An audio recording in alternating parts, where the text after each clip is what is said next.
ओम साईं राम, हर हर महादेव। आज का रात्रि संदेश। हम अपने कर्मों से कभी भाग नहीं सकते, क्योंकि हमें अपने हर अच्छे बुरे कर्म का भोग भोगना ही पड़ता है।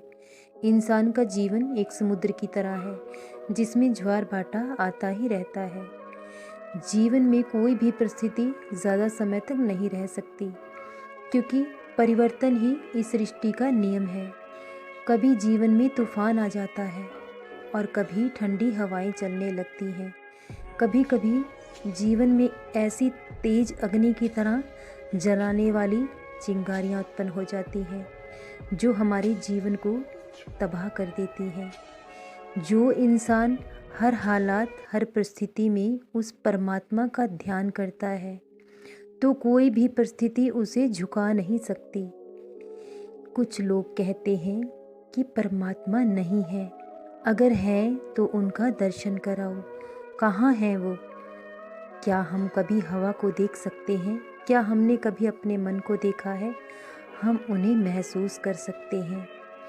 परमात्मा भी हमारी अंतरात्मा में निवास करते हैं। कण कण में उस परमात्मा का वास है। हर आकार में वही ईश्वर डोल रहा है। हम उन्हें महसूस कर सकते हैं। हमारा आत्मविश्वास वही परमात्मा है। वो कहीं बाहर नहीं, वो हमारी अंतर आत्मा में निवास करते हैं।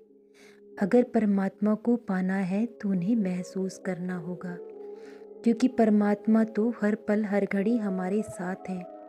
हर एक श्वास में उस परमात्मा का वास है। इस सृष्टि के कण कण में उस परमात्मा का वास है। तो अगर परमात्मा को पाना है तो हमें अपनी अनावश्यक इच्छाओं का त्याग करना होगा।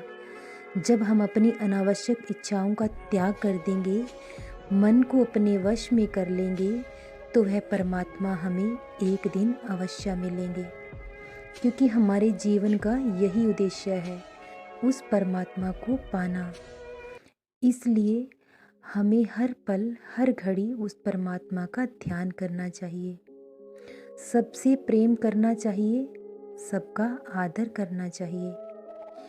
क्योंकि जब आप दूसरे को दुख देखकर दुखी हो उठते हैं, तो आपकी अंतर आत्मा में ईश्वर का निवास है। क्योंकि जो लोग दूसरों की खुशियों में शामिल होते हैं और दूसरे के दुख को महसूस कर सकते हैं, तो उसकी अंतर आत्मा में परमात्मा का वास होता है। क्योंकि जो इंसान दूसरों के दुख को समझ सकता है और दूसरों की खुशियों को बांटता है, वही उस मालिक का सच्चा भक्त होता है। क्योंकि परमात्मा ने हमें यही संदेश दिया है कि सबसे प्रेम करो, सबकी भलाई करो। इसलिए अगर उस परमात्मा को पाना है तो हमें उनका ध्यान करना होगा।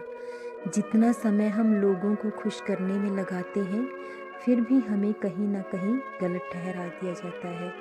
इतना समय उस परमात्मा के ध्यान में लगाएं, उनके चिंतन में लगाएं। अगर एक बार वो परमात्मा प्रसन्न हो गए, तो वो आपका साथ कभी नहीं छोड़ेंगे। आप सदा सदा के लिए इस जन्म मृत्यु के चक्र से मुक्त हो जाएंगे और उस परमात्मा के चरणों में सदा सदा के लिए लीन हो जाएंगे। इसलिए हमारे जीवन का यही उद्देश्य है कि हमें उस परमात्मा का नाम जपना चाहिए, उनका ध्यान करना चाहिए। यही हमारे जीवन का सही उद्देश्य है। सदा खुश रहें, सदा जपते रहें। ओम साईं राम, हर हर महादेव। शुभ रात्रि मेरे बच्चों।